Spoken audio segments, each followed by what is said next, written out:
नमस्कार। व्यक्ति विषय विशेषको आजको सन्दर्भ संवादमा पनि तपाईलाई हार्दिक स्वागत छ। म राजेन्द्र बानिया। आज हामी नेपाल बार एसोसिएसनका पूर्व महासचिव वरिष्ठ अधिवक्ता सुनिल कुमार पोखरेलसँग कुराकानी गर्छौं। सन्दर्भ संवाद सम्मानित सर्वोच्च अदालतको बृहत पूर्ण इजलासले वैशाख 14 गते गरेको एउटा फैसलाले एकपटक फेरि नेपालको राजनीतिमा तरंग उत्पन्न गराउने भएको छ। यसअघि सरकारले द्वन्द्वकालीन घटना जो प्रकारका घटेका थिए अधिकांश घटनाहरूलाई सत्यनिरूपण तथा मेलमिलाप आयोगमा लैजाने र आम माफीको प्रावधान सहितको ऐन संशोधनको प्रस्ताव गरिसके पछाडि यसलाई आफूले विगतमा पूर्ण इजलासबाट गरेकै फैसलालाई सदर गर्दै सम्मानित सर्वोच्च अदालतले द्वन्द्वकालीन कतिपय गम्भीर प्रकृतिका मुद्दाहरूमा अब कारबाही प्रक्रिया अगाडि बढाउनका लागि न्यायिक बाटो खोलिदिए पछाडि प्रश्न उठेको छ, अब के तत्कालीन माओवादीका नेताहरू बयान दिनका लागि अदालत जानेछन्? उनीहरूको मुद्दा के अब अगाडि बढ्नेछ? यो खाली अहिले अदालतले नियमित रूपमा आफूले गर्नुपर्ने न्याय निरूपणका कामहरूको क्रमिक श्रृङ्खला हो या नेपालमा पछिल्लो पटक विकसित राजनीतिक घटनाक्रमहरू भित्रको एउटा अवयव हो? यो बीचमा प्रधान न्यायाधीश र प्रधानमन्त्री बीचको मध्यरातको भेटघाट पनि चर्चामा छ। तथापि यसलाई त्यहाँनिर मिसाएर हेर्नुहुन्छ कि हुँदैन, मिलाएर हेर्नुहुन्छ कि हुँदैन भन्ने प्रश्न पनि छ। अब मैना सुनुवार हत्या प्रकरणदेखि लिएर बाँदरमुडे माडीदेखि लिएर अर्जुन लामासम्मको हत्या प्रकरण, यदि ती मुद्दामा नाम जोडिएका माओवादीका नेताहरू अदालतले तान्ने र उनीहरू बयानका लागि अदालत जानुपर्ने हो भने अब साँच्चै नै शान्ति प्रक्रियाको बाँकी अंश के हुन्छ? माओवादीका एक नेताको भनाइलाई यहाँनिर उद्धृत गर्ने हो भने यसले संविधान नै असफल हुन्छ र अर्को क्रान्तिको बाटो जन्माउँछ। के साँच्चै त्यस्तो हो? सर्वोच्च अदालतले यो हिम्मत गरेको हो कि नियमित काम? बारका पूर्व महासचिव वरिष्ठ अधिवक्ता सुनिल कुमार पोखरेल यति बेला कुराकानीका लागि हामीसँग हुनुहुन्छ। सुनिलजी, स्वागत छ। हस्, धन्यवाद। कस्तो हुनुहुन्छ? लकडाउन चलिरहेछ? नियमित एउटा रुटिन बनाइएको छ, घरमै बसिएको छ। जस्तै घरमा बसेर पनि फेरि पनि तपाईहरुले कानुनी किताब पढ्न, कानुनका रौँचिरा केलाउन छोड्ने कुरा पनि भएन, हामीले कार्यक्रम चलाउन छोड्ने कुरा पनि भएन, तपाईहरुलाई सोध्न छोड्ने कुरा पनि भएन। यो पछिल्लो पटक एउटा विषय आयो सुनिलजी, खास गरी द्वन्द्वकालको गम्भीर अपराधका घटनाहरूलाई माफी दिन नसकिने भन्ने सर्वोच्च अदालतको पुरानै फैसला थियो। त्यसलाई फेरि पनि एकचोटि उले सदर गरिदियो। यसको संवैधानिक अर्थ र राजनीतिक अर्थको कुरा गरौँ न अलिकति। यो मलाई लाग्छ नियमित प्रक्रिया अन्तर्गत हो। यो 71 साल फागुनमा भएको विशेष इजलासको फैसलालाई बदर गर्नुपर्छ भनेर नेपाल सरकारको तर्फबाट मुद्दा पुनरावलोकनको लागि निवेदन परेको थियो र त्यो निवेदनमा चाहिँ अस्ति 14 गते सम्मानित सर्वोच्च अदालतको वृहत पूर्ण इजलासले त्यो पुरानै फैसलालाई सदर गर्यो। त्यसमा चाहिँ उल्टी गर्नु पर्दैन अथवा त्यसलाई चाहिँ परिवर्तन गर्नु पर्दैन भनेर उसले सदर गरिदिएको अवस्था हो। यसको सीधा मकसद के देखिन्छ भन्दाखेरि पनि अब चाहिँ हिजोको फैसलाले जे नेपाल सरकारलाई गर भनेको थियो, खास गरिकन संक्रमणकालीन न्याय सम्बन्धमा, अब त्यो चाहिँ बाध्यात्मक रूपमा सरकारले गर्नु पर्यो। कानुनको संशोधनदेखि लिएर त्यो प्रक्रियाहरूलाई, त्यो फैसलामा बोलेका कुराहरूलाई चाहिँ अब अक्षरश पालन गर्नुपर्ने अवस्था आयो। यहाँले भने जस्तो अब यसको संवैधानिक कुरा त सर्वोच्च अदालतको फैसला यो वा त्यो बहानामा मान्दिन भन्न पाइँदैन, त्यो बाध्यात्मक रूपमा मान्नुपर्छ, त्यसको एउटा संवैधानिक बाध्यता अब एउटा सिर्जना भएछ भने यसको राजनीतिक र यसको प्रशासनिक अवस्था के देखिन्छ भने अब त्यो फैसलाले केही मुद्दाहरूमा मेलमिलाप नहुने अथवा आम माफी नहुने भनेर 4-5 वटा क्याटेगोरी तोक दिएको छ। त्यो मुद्दाहरूको बारेमा अब जोसुकै हुन्, जतिसुकै ठुलो नेता अथवा जतिसुकै सानो कार्यकर्ता अथवा प्रहरी र सेनाका जतिसुकै ठुलो अथवा त्यतिखेरका सरकार सञ्चालन गर्ने पदाधिकारी जोसुकै हुन्, अब त्यो मुद्दाबाट माफी हुने, मिलापत्र हुन सक्ने अवस्था छैन। जस्तै सुनिलजी, अब यसको अर्थ चाहिँ तपाईले भन्नुभयो जतिसुकै ठुलो मान्छे होस् या आम नागरिक, सरकार तत्कालीन सत्ता पक्षको होस् या विद्रोही पक्षको, अब यी मानिसहरू जहाँ उनीहरूको बारेमा मुद्दा परेको छ, त मैना सुनुवारको होला या अर्जुन लामाको होला, बाँदरमुडेको होला या अरू कुनै घटना होला, तत्त अदालतमा उनीहरू उपस्थित भएर अब उनीहरूले बयान दिनुपर्ने अनिवार्य न्यायिक प्रक्रियामा यो विषय प्रवेश गर्यो। हो यस, त्यो मुद्दामा सर्वोच्च अदालतले अघिल्लो मुद्दामा फैसला गर्दा प्रस्तावित बेपत्ता पारिएका व्यक्ति तथा सत्यनिरूपण तथा मेलमिलाप सम्बन्धी आयोगको ऐन जुन थियो त्यसका केही व्यवस्थाहरूलाई बदर गरिदियो। र त्यस अन्तर्गत एउटा व्यवस्था के थियो भने देशैभरि रहेका द्वन्द्वकालका मुद्दाहरू, जिल्ला अदालत कुनै पनि अदालतमा रहेका द्वन्द्वकाल अन्तर्गतका मुद्दाहरू चाहिँ सबै सत्यनिरूपण तथा मेलमिलाप आयोगमा सर्न सक्ने अथवा सत्यनिरूपण तथा मेलमिलाप आयोगले त्यो मुद्दाहरूको अनुसन्धान गर्न पाउने भन्ने व्यवस्था थियो ऐनमा। अदालतले के भन्यो फैसलाबाट भने हामीले एकचोटि न्याय योग्य भनेर ग्रहण गरिसकेका विषयवस्तु अथवा मुद्दाहरू चाहिँ गैर न्यायिक निकायमा चाहिँ हामी ट्रान्सफर गर्दैनौँ। अर्थात् अदालतमा दर्ता भइसकेका मुद्दाहरू चाहिँ अब सत्यनिरूपण मेलमिलाप आयोगमा जाँदैन भन्ने सर्वोच्च अदालतको फैसला भइसकेपछि अब जो पर आरोप लागेका छन् ती व्यक्तिहरू चाहिँ झापादेखि महेन्द्रनगरसम्मको अदालतमा गएर उपस्थित भएर बयान दिनुपर्ने अवस्था हो। सुनिलजी, त्यसमा दुईटा कुरा, तपाईँले सरकारले विगतमा गरेको प्रयास या राजनीतिक दलहरूले विगतमा गरेको प्रयास दुईटा थियो। एउटा आम माफीको प्रकरणबाट जाने, अर्को ऐन बनाएर त्यसलाई तपाईँले भने जस्तै न्यायालयबाट सत्यनिरूपण आयोगमा ल्याउने। अब यो दुवै सम्भावना छैन, सरकारले त्यो प्रकारका कामहरू गर्न सक्दैन। दुवै च्याप्टर क्लोज भयो, दुवै च्याप्टर क्लोज। अदालतले के भनिदियो भन्दाखेरि भने मैले एकचोटि अर्थात् जिल्ला अदालतले एकचोटि यो विषय चाहिँ न्याय योग्य हामीले हेर्नुपर्ने विषय भनेर आफू कहाँ दर्ता गरिसकेपछि हामी हाम्रो जुरिस्डिक्सन चाहिँ त्यो सत्यनिरूपण मेलमिलाप जस्तो अस्थायी आयोगमा ट्रान्सफर गर्दैनौँ। यो मिल्दैन, यो संविधानको मकसद विरुद्ध हुन्छ। उसले सिधै के भनेको छ भन्दाखेरि भने नेपालको न्याय सम्बन्धी अधिकार अदालतबाट प्रयोग हुन्छ भनेको छ। अब हामीले यो न्याय योग्य विषय भनेर आफू कहाँ ग्रहण गरिसक्यौँ। अब यो विषय चाहिँ प्रशासनिक निकायमा चाहिँ हामी ट्रान्सफर गर्दैनौँ। त्यसले गर्दाखेरि अब अदालतमा अलरेडी दर्ता भइसकेका मुद्दा सत्यनिरूपण तथा मेलमिलाप आयोगमा नआउने भएको हुनाले अब त्यही अदालतमा गएर मुद्दामा चाहिँ फेस गर्नुपर्ने अवस्था सिर्जना भयो। तर अब हजुर जस्तै यसको राजनीतिक अर्थबाट हेर्दा सुनिलजी, तपाईँ आफै एउटा वरिष्ठ अधिवक्ता हो, त्यसै गरी तपाईँ चाहिँ नेपाल बारको महासचिव भएर कार्य सम्पादन गरिसकेको, तथापि अध्यक्षमा पनि उपविजेता हुनुभयो होइन। त्यतातिर अहिले नजाउँ, यो सङ्क्रमणको बेलामा त्यो अर्को पीडा नसम्झौँ होइन।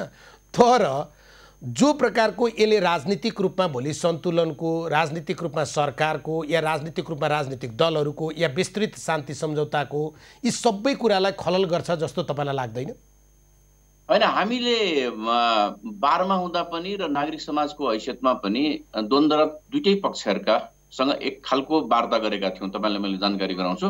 त्यतिखेर हामीले के भनेका थियौँ भने द्वन्द्वकालका सबै मुद्दामा कारबाही नहुन सक्छ, तर सबै मुद्दामा माफी पनि नहुन सक्छ। त्यसले गर्दाखेरि पीडित र पीडक दुईटै पक्षलाई के भनेका थियौँ भने एक खालको तयारी चाहिँ के गरौँ भने एक लेभलको मान्छेहरूलाई चाहिँ कारबाही हुन सक्छ। जस्तै भनौँ न, बलात्कारमा कारबाही हुन्छ, जसलाई माफ दिन सकिँदैन भन्छ, हत्यामा कारबाही हुन्छ, बलपूर्वक बेपत्तामा कारबाही हुन्छ, यातनामा कारबाही हुन्छ र आम नरसंहारको स्थिति छ भने त्यसमा कारबाही हुन्छ। त्यसले गर्दा एक खालको तयारी के गर्नु पर्यो दुईटै पक्षले भने केही हाम्रा मान्छे चाहिँ कारबाहीमा जान सक्छन् र पीडितले पनि के बुझ्नु पर्यो भने सबै खालका मुद्दामा चाहिँ सजाय हुन्छ अथवा कारबाही हुन्छ, मुद्दै चल्छ भन्ने होइन। यो कुरा चाहिँ तयारी गरिएको अवस्था थियो भने हामीले अन्तरिम संविधान र विस्तृत शान्ति सम्झौताबाट गरेको प्रतिबद्धता तीनवटा प्रतिबद्धता थियो। हेर्नुहोस्, म तपाईँलाई भन्छु, एउटा प्रतिबद्धता संविधान सभाबाट संविधान बनाउने, त्यो संविधान हामीले बनायौँ।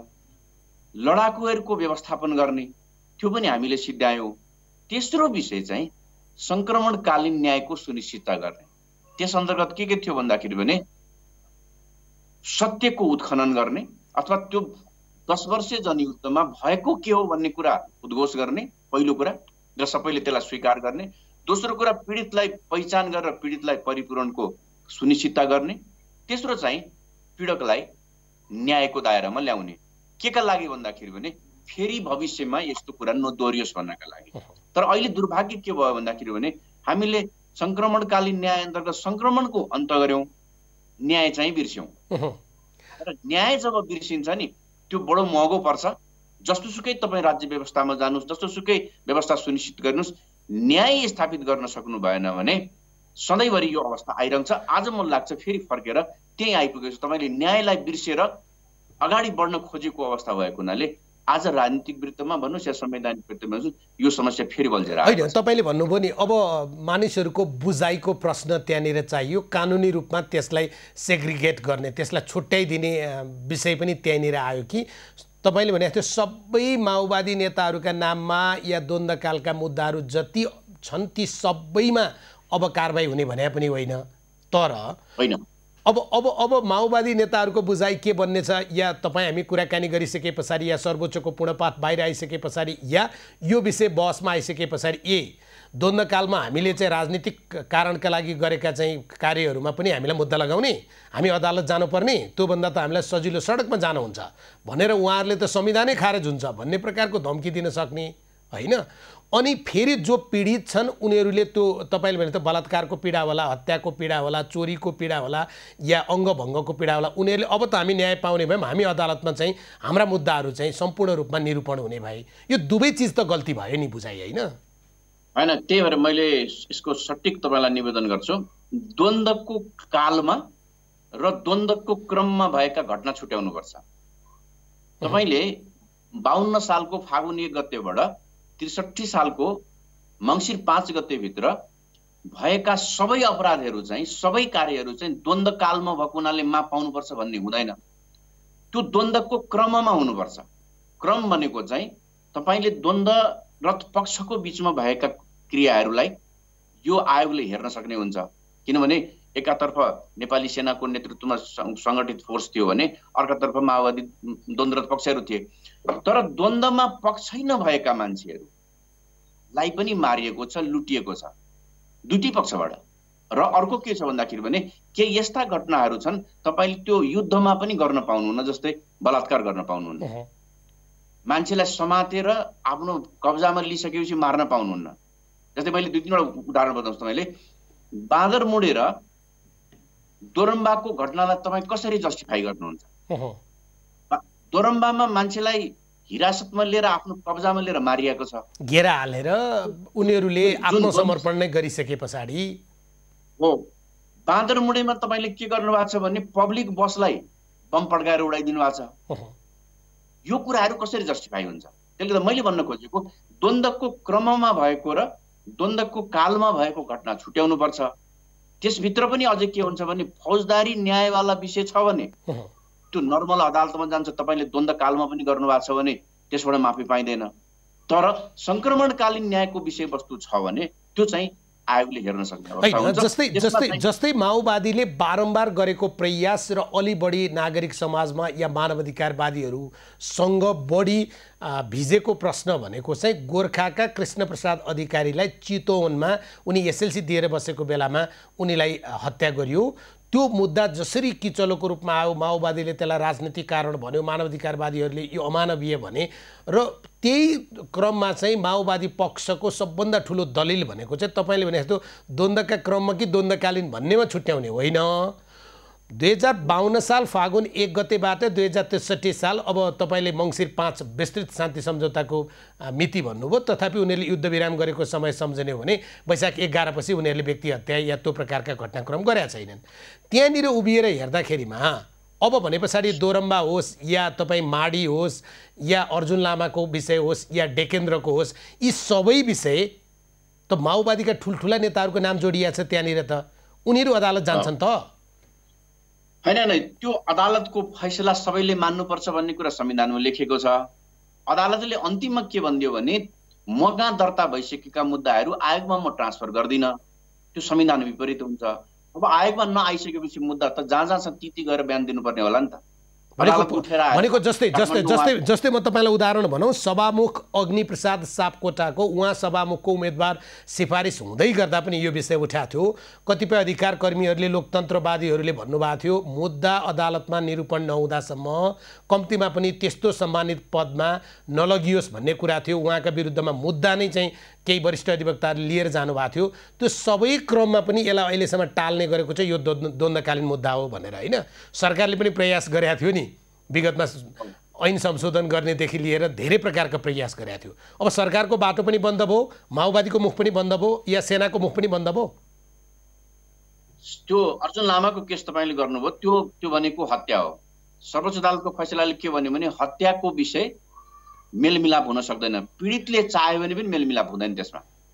त्यसले गर्दाखेरि सभामुखज्यूको विषय तपाईँले उठाउनु भएको छ। अब सभामुखज्यू उप काभ्रे जिल्ला अदालतमा मुद्दा छ भने उहाँ काभ्रेमा गएर बयान गर्नुपर्छ। होइन, यो त ठुलो, अब त ठुलो नैतिकताको प्रश्न बनेन त होइन। त्यो सम्मानित सर्वोच्च अदालतको त्यो मुद्दामा मैले पनि बहस गरेको थिएँ। त्यो मुद्दामा क्याटेगोरिकली बोलेको छ उहाँको यो विषय चाहिँ बोलिएको छ। यो विषय प्राविधिक मित्रहरू, उहाँको मोबाइल या उहाँ ल्यापटप जेबाट बोलिरहनु भएको थियो, उहाँको त्यो चाहिँ अटो रोटेट भएको छ। फेरि पनि म मिलाउनका लागि अनुरोध गर्छु।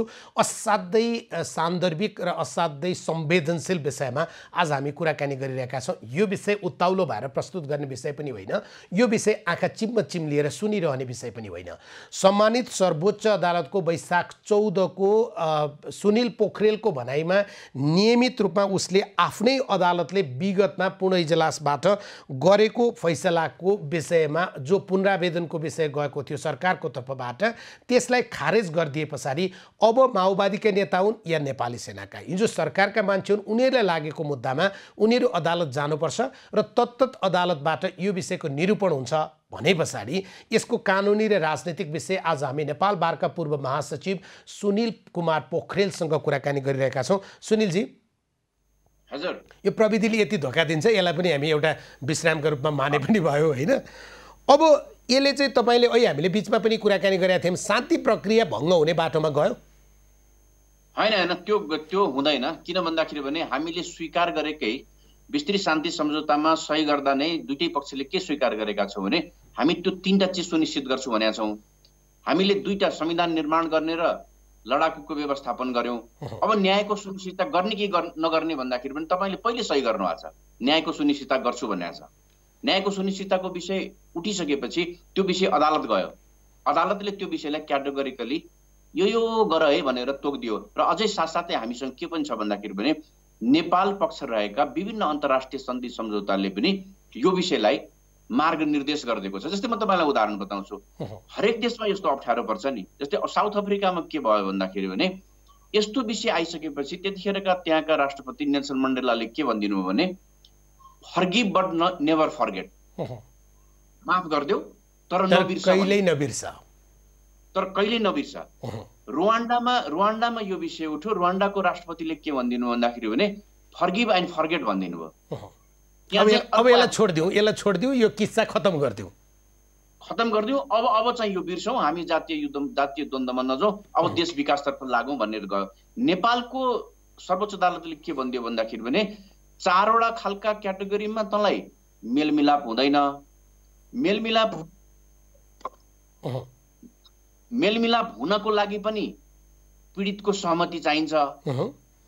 मुद्दा चल्ने नचल्ने निर्णय मन्त्रालयले होइन, महाधिवक्ताले निर्णय गर्छ। किनभने संविधानले मुद्दा चल्ने नचल्ने अन्तिम निर्णय गर्ने महाधिवक्ताले हो।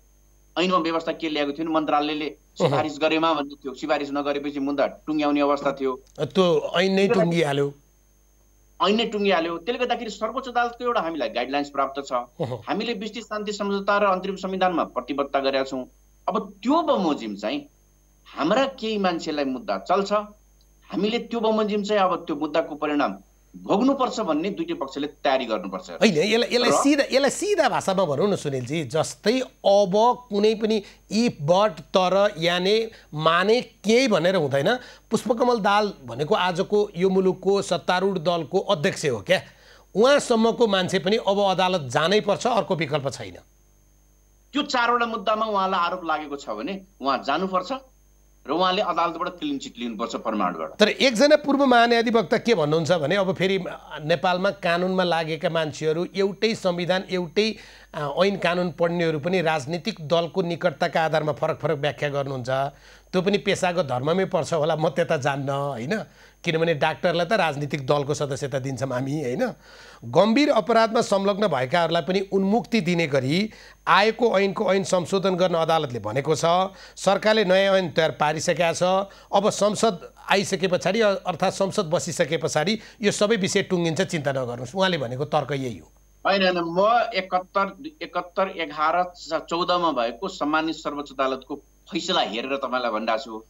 त्यो फैसलामा प्रष्ट भनेको छ तैँले सक्दैनस् यो 4वटामा चाहिँ मेलमिलाप गराउन। मेलमिलाप गराउने मुद्दामा पनि पीडितको सहमति चाहिन्छ, पीडितले मानेन भने हुँदैन, प्रश्न भन्छ त्यहाँ। र साथसाथै मैले के पनि भनिरहेको छु भन्दाखेरि भने मैले माओवादी पक्षलाई मात्रै भनिरहेको छैन, मैले दोरम्बाको कुरा पनि गरिरहेको छु। होइन, यो अदालतले भनेकै माओवादीलाई मात्रै भने पनि त होइन नि। नै तपाईँले अघि नै भन्नुभयो वकिलहरूको पनि, म दुईटै पक्षको भनिरहेको छु। जस्तै बेपत्ताको कुरा गरिरहेको छु, बेपत्ताको विषय उठ्यो भने भैरवनाथ गणको विशेष कुरा उठ्छ, त्यहाँबाट धेरै मान्छे बेपत्ता भएको छन्, या माओवादीले पनि बेपत्ता गरे होला। त्यसले गर्दाखेरि अदालतको फैसलाको स्पिरिट के देखिन्छ भन्दाखेरि भने तपाईँले हिजो बनाएको कानुनलाई त उसले बदर गरिदिएको छ भने फेरि म चाहिँ त्यस्तै कानुन बनाउँछु भन्ने मानसिकता चाहिँ फेरि बोक्यो भने फेरि मलाई लाग्छ अदालतको अवहेलना हुन्छ र त्यो अदालतले फेरि त्यो चिज रोकिदिन्छ। जस्तै एउटा शक्ति पृथकीकरणको सिद्धान्त अनुसार पनि कार्यपालिका, न्यायपालिका र व्यवस्थापिका आफ्ना कामहरू गर्नेछन्, उनीहरूको विशेष अधिकार हामीले छुट्याइदिएका छौँ। त्यो ठाउँमा उभिएर हेर्दाखेरिमा ती पूर्व महान्यायाधिवक्ताले भने जस्तै सरकारले हिजो ल्याएको ऐन चाहिँ हामीले चाहिँ पारित गराउन सकेनौँ, अर्थात् त्यो ऐन कार्यान्वयनमा लान सकेनौँ, या अदालतले हामीलाई रोकिदियो, तसर्थ अब संसदबाट फेरि हामी त्यो प्रकारका चाहिँ कानुन लिएर आउँछौँ र यो विषयलाई बन्द गर्छौँ, अर्थात् अदालतले कारबाही गर्न नसक्ने ठाउँमा लैजान्छौँ। यो सम्भावना रहन्छ कि रहँदैन? त्यो सम्भावना 1 इन्ची पनि रहँदैन, किनभने यही फैसलामा सर्वोच्च अदालतले के भनेको छ भने तिमीले यो गरेको विषय, यो ऐनको केही दफा जस्तै दफा 13 को विषय, 29 को विषय, 26 को विषय संविधानको यो धारासँग बाजिन्छ। जस्तै मैले अघि नै भने न्याय सम्बन्धी अधिकार अदालतले प्रयोग गर्ने हो, अनि अदालतमा भएको मुद्दा चाहिँ आयोगमा लैजान्छु भन्ने तिमीले जुन व्यवस्था गरेका छौ ऐनमा त्यो बदर हुन्छ। त्यसले गर्दाखेरि क्याटेगोरिकली उसले के भनिदियो भने संविधानको धाराको विपरीत अथवा व्यवस्थाको विपरीत तिमीले कानुन बनायो भने त्यो बदरभागी हुन्छ, त्यसलाई बदर गरिदियो। बरु उसले अब इमान्दारिता त के देखिन्छ भने सर्वोच्च अदालतको त्यो विशेष अदालतको फैसला बमोजिम चाहिँ आयोगको ऐन संशोधन गर्ने हो, ऐन संशोधन गरेर तपाईँले त्यसलाई कार्यान्वयनमा लाने हो। फेरि सर्वोच्च अदालतको फैसलालाई डिफिट गर्ने गरी म कानुन ल्याउँछु, त्यही बमोजिम गर्छु भन्नु भनेको त मलाई लाग्छ एउटा अदालतको आदेशको अवहेलना हुन्छ भने अर्कोतर्फ त्यही विषय फेरि पीडितहरूले सर्वोच्च अदालतमा लग्यो भने अदालतले रोकिदिहाल्छ। अहिलेको शक्ति प्रतिस्पर्धाको युगमा चाहिँ जो शक्तिमा छ उसले के सोध्दछ भने म दिनलाई रात बनाइदिन्छु, रातलाई दिन, या म कालोलाई सेतो बनाइदिन्छु, सेतोलाई कालो, या म पुरुषलाई महिला, महिला र पुरुष त्यो पनि राजनीतिक रूपमा बनाइदिन्छु। तपाईँ जैविक रूपमा बनाए त ठिकै हुन्थ्यो, त्यो प्रविधि आइसकेको छ होइन। त्यो शक्ति आजको राजनीतिक दलहरूमा, किनभने त्यहाँ त सेना पनि जोडिन्छ हिजोको, अर्थात् सेना सरकारकै अङ्ग हो हिजोको, सबै शक्ति मिल्दाखेरिमा त्यति बेला न्यायालय अटल बस्न सक्छ? होइन, विवादै छैन, न्यायालय अटल बस्नुपर्छ। हेर्नुहोस्, तपाईँको बस्नुपर्छ र बस्छको बिचमा त फरक छ सुनिलजी, बस्नुपर्छ र बस्छको बिचमा त फरक छ। म तपाईँले भनेको कुरा म एउटा कुरामा के सम्मति गर्छु भन्दाखेरि भने नेपालको संक्रमणकालीन न्याय अलिकति अप्ठ्यारो किन पनि छ भने हिजोका द्वन्द्व र दुईटै पक्ष आजको दिनमा एकै ठाउँमा छन्। दुईटै केमा छन् भन्दाखेरि भने संक्रमण सिद्धियो, न्याय बिर्सौँ भन्नेमा छन् दुईटै पक्ष। अरू देशमा यस्तो स्थिति हुँदैन थियो, दुईटै शक्तिमा छन्, दुईटै एक ठाउँमा छन्, जबकि हिजो दुईटै लडेका थिए, आज एक ठाउँमा छन्। तर तपाईँले न्यायको घाँटी निमोट्नु भयो, अदालतको फैसलालाई आफ्नो अनुकूलको व्याख्या गरेर यो चिजलाई तोड्न खोज्नुभयो भने म तपाईँलाई सानो उदाहरण बताउँछु, कर्णेल लामाको केसको उदाहरण बताउँछु। नेपालमा त्यो विषयलाई सम्बोधन नगरेको हुनाले हाम्रो देशको बहालवाला कर्णेल बेलायतको थुनामा जेलमा बस्नु परेको थियो। त्यो त कम्तीमा पनि मुलुकका हिसाबबाट त एउटा हामीले त्यसरी महसुस गरेनौँ, किनभने हामीलाई त्यस्तो किन लाग्दैन, तर एउटा लज्जाकै विषय हो नि त्यो। विवादै छैन, त्यसको विषय नै के छ, आइदर यु प्रोसिक्युट और वी प्रोसिक्युट भन्छ कि इन्टरनेसनल लले। त आफ्नो देशमा गर, तैँले गरिनस् भने हामी गर्छौँ भन्छ। तपाईँले भनेको के त्यहाँनिर अलिकति रोके सुनिलजी, तपाईँले भनेको के, मानौ नेपालको न्यायालयको यो फैसलालाई, न्यायालयको अब उसले खोलिदिएको यो बाटोलाई राजनीतिक दलहरूले मानेनन् भने अबको न्याय भनेको, अबको अदालत भनेको भौगोलिक सीमाले रोक्दैन, मुलुकको सीमाले रोक्दैन, यो त अब अन्तर्राष्ट्रिय अदालतको बाटो पनि जान्छ, त्यसो भन्न खोज्नुभयो? होइन, मैले भनेको तपाईँले न्यायको सुनिश्चितता आफ्नो मुलुकमा गर्नु भएन, तपाईँको नागरिकले तपाईँको फर्मल च्यानलबाट, आफ्नो औपचारिक च्यानलबाट न्याय पाएन भने उसलाई अन्य देशको अथवा अन्तर्राष्ट्रिय अदालतको बाटो खुल्छ।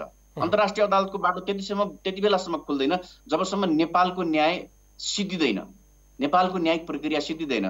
तर तपाईँले यो न्यायिक प्रक्रियालाई नेपालमा सम्बोधन गर्नु भएन र उसले अन्याय महसुस गरेर ऊ अन्तर्राष्ट्रिय अदालतमा गयो भने यो विषय त्यहाँ एडप्ट गर्छ। मैले खाली कर्णेल लामाको केसको उदाहरण मात्रै बताएको। अब माओवादी नेताको प्रतिक्रिया तपाईँलाई सुनाउँछु। उहाँले दुईटा प्रतिक्रिया दिनुभएको छ। एउटा, अदालतले चाहिँ आवेशमा आएर निर्णय गर्यो भन्नुभएको छ। अदालत आफैसँग, न्यायालय आफैसँग भावना हुँदैन भन्ने सिद्धान्त हो होइन, तर उहाँले आवेशमा आएर निर्णय गर्यो भन्नुभएको छ। अर्को, संविधान नै खारेज हुन्छ भन्नुभएको छ। होइन होइन, त्यो त कस्तो हुन्छ भन्दाखेरि भने 71 सालको फैसला हो, 77 मा छौँ, 6 वर्षपछि कहाँबाट आवेशमा आउँछ? पहिलो कुरा त्यो 6 वर्षसम्म आफैले गरेको निर्णयलाई सदर गरे त हो नि उसले त। रह्यो संविधान फालिने विषय भनेको चाहिँ हेर्नुहोस्, अब संविधान मान्नलाई, संविधानको व्यवस्थाले तपाईँलाई मान्नलाई अप्ठ्यारो पर्यो भने हरेक दिन संविधान फाल्दै जानुभयो भने संविधान बनाउनुको औचित्य पनि हुँदैन। किन संविधान किन बनाइन्छ भन्दाखेरि भने त्यसलाई सबैले मानुन् भनेर हो। र जसले त्यो कुरो भनिरहनु भएको छ उहाँ समेतको दलले यो संविधानमा सही गरेर संविधान पास गरेको छ। अब यो संविधान मलाई अप्ठ्यारो पर्यो, म फालिदिन्छु भन्दै जाने हो भने त हामी अनन्त कालमा पुग्छौँ। मलाई लाग्छ त्यो पनि उहाँको राजनीतिक आवेग हो। कहिलेकाहीँ के हुन्छ भन्दाखेरि भने कार्यकर्तालाई, आफ्ना कार्यकर्तालाई चित्त बुझाउनको लागि पनि राजनीतिज्ञले कहिलेकाहीँ यस्ता अभिव्यक्ति दिन्छन्। मलाई लाग्छ त्यो चित्त बुझाइको एउटा प्रोसेस हो। अब यसले न्यायिक प्रक्रियामा के असर लाग्दैन। तपाईँले कसरी जवाफ दिनुहुन्छ मलाई थाहा छैन, किनभने प्रश्न नै पहिलोपटक सोध्दैछु। सर्वोच्च अदालतले यो आफ्नो विगतकै फैसलालाई सदर गरेर न्यायको यो बाटो खोल्नु र त्यसको केही समय पछाडि नै प्रधानमन्त्री र प्रधान न्यायाधीशको भेट भएको सन्दर्भ बाहिर आयो, यसलाई कहीँनिर जोडेर कुरा गर्न मिल्छ? सबभन्दा पहिले त त्यो विषय भेटघाट भएको हो कि होइन भन्ने कुराको पुष्टि अब कसरी गर्ने मैले पनि मिडियाबाट थाहा पाएको हो। तर सैद्धान्तिक रूपमा म के बुझ्छु भन्दाखेरि भने निजी विषयमा र औपचारिक समारोहमा बाहेक प्रधान न्यायाधीशले कार्यकारी प्रमुखसँग भेट गर्दैनन्। उनको कुनै विषय छ, प्रधानमन्त्रीको कुनै विषय छ भने उनले लाइन मिनिस्ट्री कानुन मन्त्री मार्फत या महाधिवक्ता मार्फत प्रधान न्यायाधीशसँग भेट्ने हो। कार्यकारी प्रमुख र प्रधान न्यायाधीशको भेट चाहिँ औपचारिक रूपमा हुँदैन। त्यो हुनु पनि हुँदैन, किनभने शक्ति पृथकीकरणको सिद्धान्त बमोजिम के देखिन्छ भन्दाखेरि पनि यी अलग अलग निकाय हुन्। उसले गरेको निर्णय र उसले गरेको कमजोरी उप मुद्दा परेमा मुद्दा हेर्ने निकायको प्रमुखले कुनै अमुक विषयमा छलफलको लागि चाहिँ कार्यकारी प्रमुखसँगको भेटघाट गर्नु हुँदैन। यो सैद्धान्तिक रूपमा नमिल्ने विषय हो। परिआउँदा प्रधानमन्त्री आफै अदालतको माननी या लगायतको विषय आयो भने अदालतमै उपस्थित भएर बयान दिनुपर्छ होइन। तर उहाँसँग एउटा बाटो त छ नि, उहाँको स्वास्थ्यका विषयमा सोध्न म गएको थिएँ भन्न पाउनुहुन्छ। त्यो त व्यक्तिगत विषय भन्छ नि। मैले अघि नै भने निजी विषय र औपचारिक समारोहमा भेट हुन सक्छ। अन्य विषयमा चाहिँ यो दुईटा मान्छेहरूको, यो दुईटा पदाधिकारीको चाहिँ भेट हुँदैन। कामै पर्यो भने पनि लाइन मिनिस्ट्री छ, मैले भने कानुन मन्त्री मार्फत कुरा पुर्याउन सकिन्छ। कानुन मन्त्रीले चाहिँ भेट्न पाउँछ फेरि। ठिकै छ। म अन्तमा आएँ सुनिलजी, धेरै कुराकानी गर्न सकिन्थ्यो यो विषयमा। यो विषयमा हामी भोलिका दिनमा पनि कार्यक्रम बनाउँछौँ, तब पनि हामी कुराकानी गरौँला। तर अहिले मैले तपाईँलाई अन्तिममा सोध्न खोजेको चाहिँ सम्मानित सर्वोच्च अदालतले 6 वर्ष पछाडि आफ्नै फैसलालाई जसरी फेरि पनि सदर गरेर बाटो खोल्यो, यो आजको दिनमा राजनीतिक हिसाबबाट उलटपुलट निर्णय हो कि होइन? होइन, यो अलरेडी भएको निर्णय हो। अदालतमा सरकारले चित्त नबुझाएर पुनरावलोकनको लागि हिजोको दिनमा बाटो थियो, अब त बाटोमा तगारो लाग्यो नि त। तगारो त तपाईँको 71 सालमै लागिसकेको छ नि। तगारो पनि होइन, न्यायको विषय अदालतले बोल्यो। हेर्नुहोस्, कानुनको व्याख्या गर्ने, कानुनको संवैधानिक जाँच्ने निकाय भनेको अदालत हो। उसले त्यो अधिकार प्रयोग गरेर त्यो विषयलाई जाँच्यो र उसले आफ्नो संविधान बमोजिम र न्यायको मर्ममोजिम गरेको फैसला हो। होइन, मैले भनेको तात्कालीन माओवादीको अध्यक्ष पुष्पकमल दाहालदेखि लिएर अहिले तपाईँ चाहिँ नि जनता समाजवादी पार्टी गठन गर्नुभएको बाबुराम भट्टराईसम्म, यस तात्कालीन सेनाका कर्णेल जर्नेलदेखि लिएर अब कम्तीमा नि लाइन लाएर उनीहरू जुन जुन ठाउँमा उनीहरूको मुद्दा छ त्यहाँ बयान दिन त कुनै न कुनै दिन जान त पर्यो।